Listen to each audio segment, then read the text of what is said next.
تو ہم بلا وجہ اللہ کی کسی مخلوق کو اگر تکلیف پہنچائیں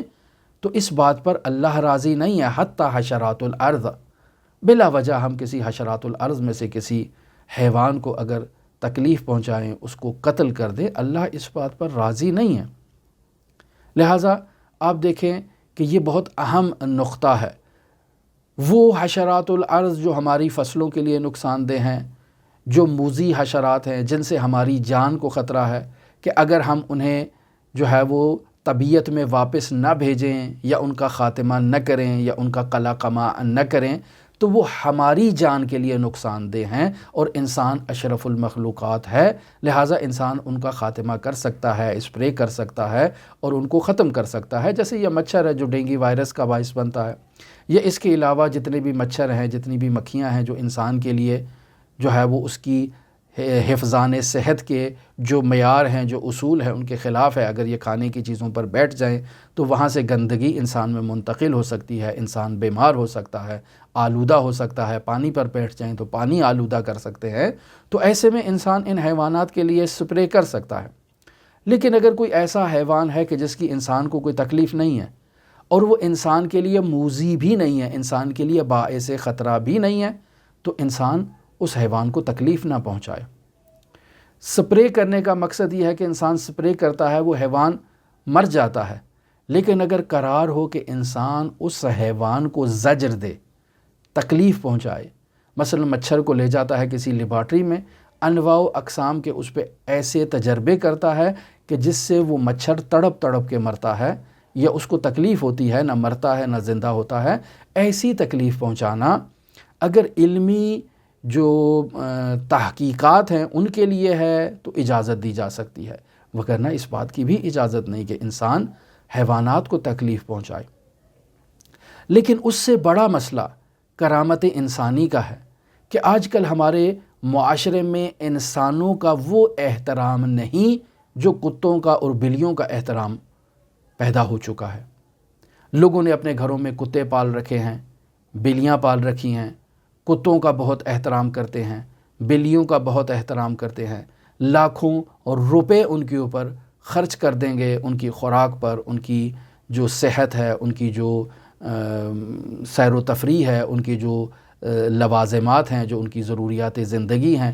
ان پر لاکھوں روپے خرچ کر دیں گے۔ جبکہ معلوم ہے کہ ہمارے گھر میں انسان جو ہے وہ ہمسائے میں بھوکا پڑا ہوا ہے، اس کی خوراک کا خیال نہیں رکھنا۔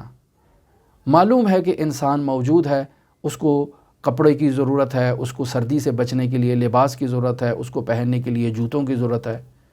مجھے جہاں حیوانات پر خرچ کرنا ہے وہاں میں ان کے اوپر بھی خرچ کر سکتا ہوں۔ اللہ نے مجھے اتنا دیا ہے تو میں حیوانات پر خرچ کر رہا ہوں، لیکن میں حیوانات پر تو خرچ کر رہا ہوں، ان کی ضروریات کا تو خیال رکھ رہا ہوں، لیکن اپنے معاشرے میں موجود انسانوں کا خیال نہیں رکھ رہا۔ تو اس کا مطلب یہ ہے کہ کرامت انسانی ختم ہو چکی ہے اور اس کی جگہ کرامت حیوانی نے جگہ لے لی ہے۔ انسان ان چیزوں کا خیال رکھے کہ اللہ نے اسے اگر عطا کیا ہے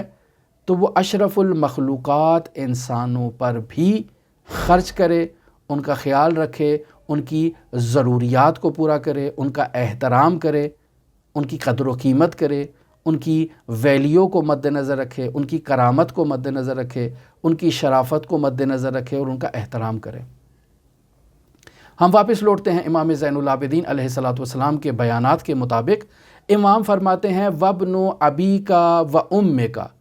ایھا الانسان، اس بات کی طرف توجہ رکھو اور اس بات کی طرف غور کرو کہ فَإِن تَعْلَمَ أَنَّهُ خَلْقُ رَبِّكَ، کہ یہ جو بندہ تمہارے گھر میں موجود ہے یہ تیرے اللہ کی مخلوق ہے، وَابْنُ أَبِيكَ وَأُمِّكَ، اور تیری ماں اور باپ کی اولاد ہے۔ ہمارا کون مشترکہ ماں باپ ہے؟ حضرت آدم اور حضرت حوا، تمام بنین و بشر انسانیت کے ماں اور باپ ہے۔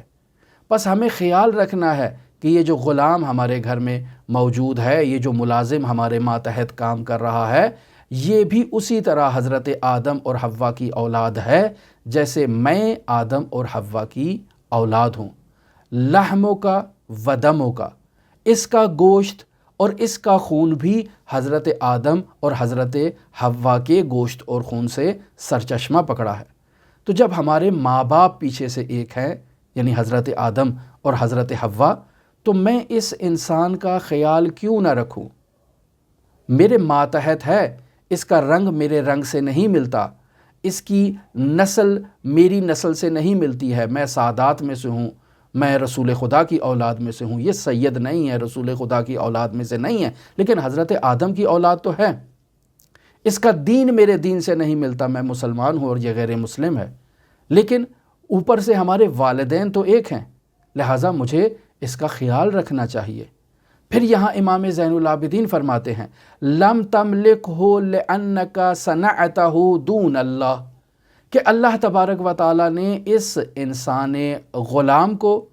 اس ملازم کو تیرے ماتحت اس وجہ سے قرار نہیں دیا کہ تو نے اسے خلق کیا ہے، اللہ نے اسے خلق نہیں کیا۔ نہیں، ایسا نہیں ہے، اس کا خالق اللہ ہے، میں اس کا خالق نہیں ہوں۔ اس کا رازق اللہ ہے، میں اس کا رازق نہیں ہوں۔ لہٰذا مجھے اس بات کی طرف توجہ رکھنی چاہیے کہ اس کا خالق اللہ ہے، میں اس کا خالق نہیں ہوں۔ اسے اللہ نے پیدا کیا ہے، میں نے اسے پیدا نہیں کیا ہے، لہٰذا اللہ نے اسے میرے ماتحت قرار دیا، چاہے غلام کی حیثیت سے قرار دیا ہو، چاہے ملازم کی حیثیت سے قرار دیا ہو، یہ اللہ کی مخلوق ہے، میں اس کا خالق نہیں ہوں۔ مجھے اس بات کی طرف توجہ رہنی چاہیے، اور پھر اس بات کی طرف بھی توجہ رہنی چاہیے کہ میں نے اس کے اعضاء و جوارح کو بھی خلق نہیں کیا ہے۔ وَلَا خَلَقْتَ شَيْئًا مِّن جَوَارِحِهِ، تو نے اس کا ناک خلق نہیں کیا، تو نے اس کے ہاتھ یا پیر خلق نہیں کیے، اس کے تمام اعضاء و جوارح تو نے خلق نہیں کیا، وہ بھی اللہ تبارک و تعالیٰ نے خلق کیے ہیں۔ وَلَا خَرَجْتَ لَهُ رِزْقًا، اور تجھے اس بات کا بھی علم ہونا چاہیے کہ تو اس کے رزق کا، اس کی روٹی کا تو جو ہے وہ باعث نہیں ہے، اس کو رزق فراہم کرنے والا بھی اللہ ہے، کہ جو پتھر میں موجود اس حشرہ ارض کو کہ جہاں رزق پہنچانے کا کوئی سبب نہیں ہے، اللہ اس کے لیے بھی رزق کا ضامن ہے اور اللہ اس کے لیے رزق فراہم کرتا ہے۔ میں کون ہوں جو اس کو رزق دے رہا ہوں؟ میرے ہاتھ سے اللہ اسے رزق دے رہا ہے۔ مجھے اس بات کی طرف توجہ ہونی چاہیے، اور اس توجہ کے بعد مجھے فخر محسوس کرنا چاہیے کہ اللہ نے مجھے وسیلہ قرار دیا کہ میں اس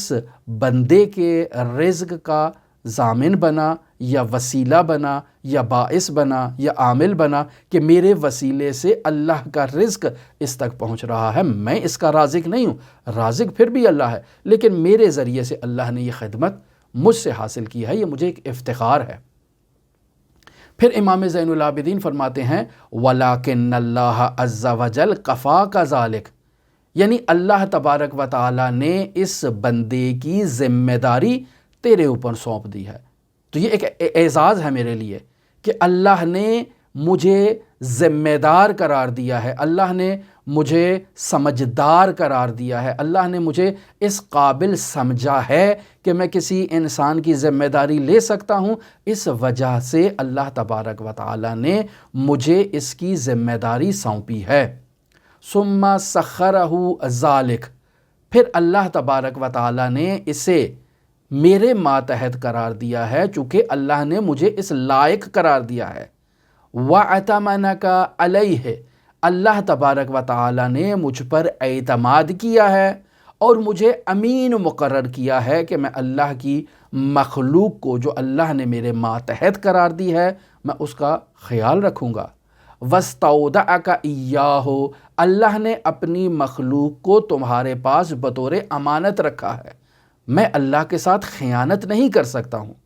لہٰذا میری کیا ذمہ داری ہے؟ لِيَحْفَظَكَ لَكَ مَا تَعْتِيهِ مِنْ خَيْرٍ إِلَيْهِ، امام زین العابدین فرماتے ہیں کہ اللہ تبارک و تعالیٰ نے اسے تمہاری ذمہ داری میں سونپا ہے، اللہ تبارک و تعالیٰ نے اسے تمہارے ماتحت قرار دیا ہے، اللہ تبارک و تعالیٰ نے تم پر اعتماد کیا ہے، اللہ تبارک و تعالیٰ نے تمہیں امین مقرر کیا ہے، اللہ تبارک و تعالیٰ نے تمہارے سپرد اپنی امانت کی ہے۔ ان تمام چیزوں کو مد نظر رکھتے ہوئے کیوں ایسا کیا ہے؟ لِيَحْفَظَ لَكَ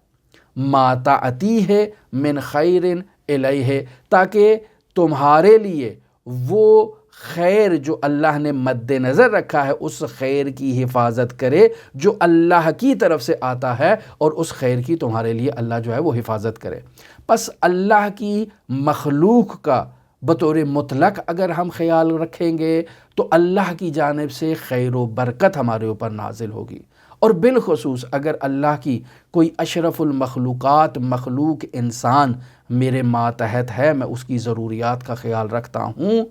اس کی پریشانیوں میں اس کا معاون اور ممد اور مددگار قرار پاتا ہوں، تو عزیزان محترم یہاں اللہ تبارک و تعالی میرے لیے خیر اور برکت میں اضافے کا باعث بنے گا۔ فَأَحْسِنْ إِلَيْهِ، امام زین العابدین علیہ السلام فرماتے ہیں کہ پس ایھا الانسان، تمہاری ذمہ داری ہے کہ تم اس کے ساتھ نیکی کرو، کما احسن اللہ الیک، جیسے اللہ تمہارے ساتھ نیکی کرتا ہے تم بھی اس کے ساتھ نیکی کرو۔ وَإِنْ كَرِهْتَهُ اسْتَبْدَلَتْ بِهِ، اگر تمہیں اس سے کراہت محسوس ہوتی ہے، تم کہتے ہو کہ یہ کالے رنگ کا ہے، مجھے حبشی لوگ اچھے نہیں لگتے ہیں، اگر تمہیں کراہت محسوس ہوتی ہے، تم سمجھتے ہو کہ یہ صاف ستھرا نہیں ہے، میں بڑا صاف ستھرا بابو آدمی ہوں، تمہیں اس سے کراہت محسوس ہوتی ہے، تم اس کی جگہ پر کسی دوسرے کو لے آؤ، تبدیل کر دو، لیکن اسے تحقیر کرنا، اس کا مذاق اڑانا، اس کا خیال نہ رکھنا، تمہیں اللہ نے یہ حق عطا نہیں کیا ہے۔ وَلَمْ تُعَذِّبْ خَلْقَ اللَّهِ عَزَّ وَجَلَّ وَلَا قُوَّةَ إِلَّا بِاللَّهِ، اللہ کی مخلوق کو تکلیف نہ پہنچاؤ، اس کا خیال رکھو۔ اور انسان اگر اللہ کی مخلوق کے ساتھ احسان سے کام لیتا ہے تو یہ بھی اللہ تبارک و تعالیٰ کی طاقت، اللہ تبارک و تعالیٰ کی قوت، اللہ تبارک و تعالیٰ کی عنایت کے نتیجے میں یہ سب انسان کے ساتھ ہوتا ہے۔ لہٰذا عزیزان محترم ہماری ذمہ داری ہے کہ ہم اللہ کی مخلوق کا خیال رکھیں۔ حضرت آیت اللہ فاضل لنکرانی کا وہ معروف جملہ بارہا ہم آپ کی خدمت میں بیان کر چکے، وہ فرماتے ہیں میں نے 50 سال اسلام کو پڑھا ہے، اور اس اسلام کا خلاصہ یہ ہے کہ واجبات پر عمل کرو، محرمات کا ترک کرو، مستحبات کو چھوڑ دو، جاؤ جا کر انسانیت کی خدمت کرو۔ قیامت کے دن اگر تم سے کوئی پوچھے کہ تم نے مستحبات پر عمل نہیں کیا تو جا کر ان فرشتوں سے کہہ دینا کہ جاؤ، فاضل لنکرانی نے کہا تھا کہ اسلام یہی ہے کہ انسانیت کی خدمت کی جائے۔ تو عزیزان محترم اپنے ماتحت افراد کا خیال رکھا جائے، جن افراد کی دستگیری کر سکتے ہیں معاشرے میں ان کی دستگیری کی جائے، جن افراد کی مدد کر سکتے ہیں ان کے ساتھ مدد کی جائے، اور اگر ہم دستگیری نہیں کر سکتے، مدد نہیں کر سکتے، کسی کے ساتھ حوصلہ افزائی کر سکتے ہیں، کسی کے پاس 2 کلمے بیٹھ کر اس کے دکھ کے سن سکتے ہیں اور اسے تسلی دے سکتے ہیں، تو ہم اتنا بھی اگر کر لیں تو یہ بھی اللہ کی مخلوق کا احترام کرنا اور اللہ کی مخلوق کی مشکل کو دور کرتے وقت اس کے پاس بیٹھنا تاکہ اس کا درد دل کم ہو جائے، یہ بھی اللہ کی برکات اور رحمتوں کے نزول کے لیے کافی ہے۔ ہماری دعا ہے کہ خداوند متعال ہمیں یہ سعادت نصیب کرے کہ ہم انسانیت کی خدمت کر سکیں، انسانیت کے دکھ، درد اور مشکلات میں انسانیت کا ساتھ دے سکیں، انسانیت کے لیے ڈھارس بن سکیں، اس لیے کہ یہ اللہ کی مخلوق ہے، اس لیے کہ اللہ اپنی مخلوق کا خیال رکھنے والوں سے خوشحال ہوتا ہے۔ ہماری دعا ہے کہ خداوند متعال ہمیں یہ سعادت نصیب کرے۔ آپ تمام عزیزان کے لیے امام علی ابن موسیٰ رضا علیہ الاف و تحیت و ثنا کی نورانی بارگاہ میں نائب الزیارہ بھی ہیں اور دعا گو بھی ہیں۔ اللہم صلی علی محمد و آل محمد وعجل فرج قوائم آل محمد۔